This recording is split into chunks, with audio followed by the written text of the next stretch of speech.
Olá, me chamo Julia de Souza Dourado Mapurunga e venho apresentar esse trabalho intitulado A Praxis enquanto Princípio Fundante da Ação Educativa, uma investigação de códigos profissionais.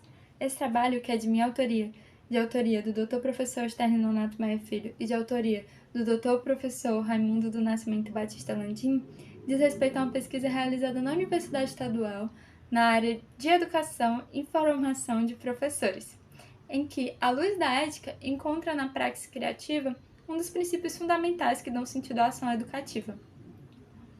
Através da análise imanente dos códigos de ética profissionais da educação física, da psicologia, direito, serviço social e arquitetura, indicamos as dimensões éticas encontradas.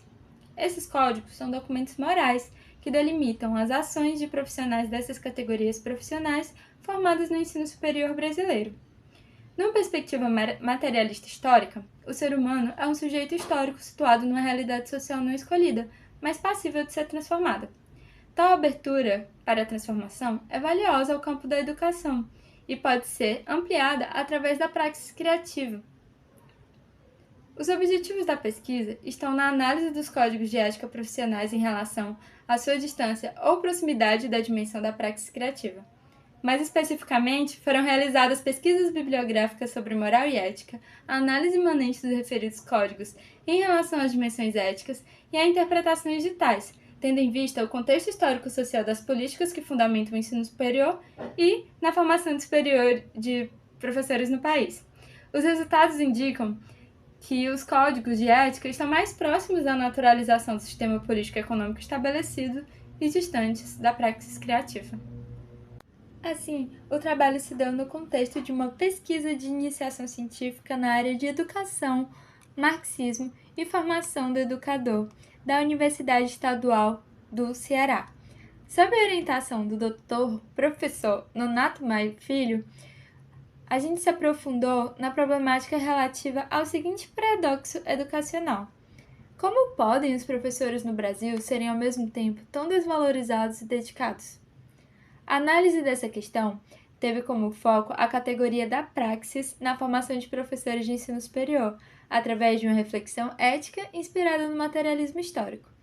Nesse sentido, podemos acompanhar por meio do grupo de pesquisa o estudo do Dr. Professor Raimundo do Nascimento Batista Landim, intitulado Praxis como Princípio Educativo da Prática e Formação Docente, uma abordagem ético-moral. Seu trabalho nos inspirou profundamente nos aspectos teóricos e metodológicos, na análise e discussão dos resultados, que possibilitaram a nossa aproximação da temática no fazer científico. Por conta da relevância e ineditismo do objeto de estudo, a temática da tese e a iniciação científica, que durou um ano, continua reverberando amplas e significativas discussões dentro e fora do grupo de pesquisa. Mas como analisar códigos morais sob uma perspectiva crítica, como é incessantemente desejável pelos princípios metodológicos do materialismo histórico? E como analisar qual educação superior está pressuposta em cada um deles? Do ponto de vista mais técnico, fizemos uma análise imanente dos códigos de ética profissionais de direito, arquitetura, serviço social, psicologia e educação física em busca de dimensões éticas. Os códigos profissionais são elaborados pelos conselhos profissionais e apresentam determinações sobre o fazer profissional, que devem ser seguidas pela respectiva categoria, de acordo com a lei que regulamenta a profissão. Contudo, para dar um passo à frente na análise dos códigos, é necessário o exercício dialético de pensá-lo. Primeiramente, buscamos identificar quais são seus verdadeiros pressupostos, de acordo com sua lógica interna, visto que diversas visões de moral, de ética, de ser humano, de ser e de mundo são possíveis. Depois, os analisamos criticamente se estão próximos ou distantes do sentido criativo e transformador da realidade. Falar de praxis criativa remonta a uma tradição histórica de pensadores da área da filosofia, como Sócrates e Platão, até o ponto máximo de um saber totalizante como Hegel, que culminou na sociologia de Marx. O pensamento dialético foi desfazendo as dicotomias entre indivíduo e sociedade, objetividade e subjetividade, e através dessa tradição de pensamento materializada por pensadores, revolucionou com um novo tipo de saber. O materialismo histórico de Marx e Engels atualmente influencia diversas áreas do conhecimento. Apenas para uma rápida elucidação, a psicologia, o direito, a sociologia, a geografia, o serviço social, dentre outros, mas não poderíamos deixar de mencionar o próprio marxismo, a educação e a ética. Ainda, ele nos permite tematizar a alienação da nossa organização social ao anular as diferenças qualitativas por meio do valor de troca. Esse tipo de raciocínio, presente na contribuição para a crítica da economia política, nos permite indagar sobre que possível categoria expressaria o que faz o materialismo histórico um pensamento sobre o movimento da realidade tão vivo no debate conceitual, que, levado a rigor, reaproxima tantas áreas do conhecimento. Essa tarefa é difícil porque o conceito para nós, no centro da questão, não reitera o status quo e não limita a atividade humana e o ser humano a uma função de criar e reproduzir mecanismos para a manutenção de uma classe dominante.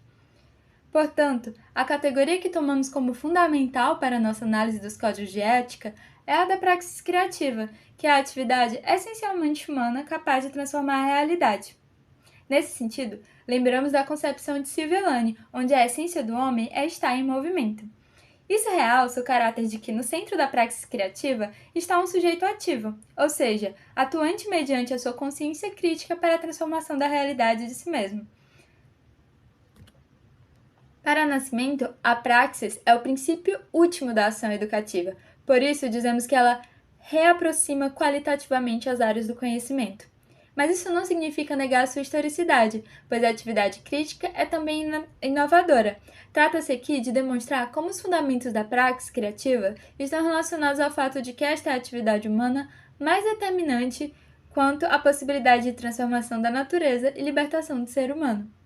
Por fim, podemos concluir que o sentido da praxis criativa é realmente o princípio último da ação educativa, e o potencial da educação no processo de transformação social através da praxis criativa. Ainda, a conceituação realizada através dessa pesquisa pode nos servir, enquanto pensadores e pesquisadores, para a análise de outros objetos para além dos códigos de ética. Sobre os códigos de ética, nos foi muito significativo percebê-los enquanto códigos morais, visto que, por sua lógica geral, não chegam a uma reflexão ética. Por meio da nossa análise, encontramos a moral naturalista, cosmocêntrica presente nos códigos que apelidamos de códigos morais ou deontológicos, e assim podemos identificar quais os limites da atividade humana e que tipo de educação está pressuposta em cada um deles de acordo com a perspectiva histórico-crítica. Assim, concluímos que a educação pressuposta nos códigos é uma educação de praxis reiterativa, que corrobora com o status quo e com a manutenção de uma classe dominante. De tal modo, outras fontes documentais e revisão de literatura poderiam nos auxiliar no aprofundamento das questões que analisem, no contexto da educação, os códigos de ética em relação ao sistema político-econômico vigente.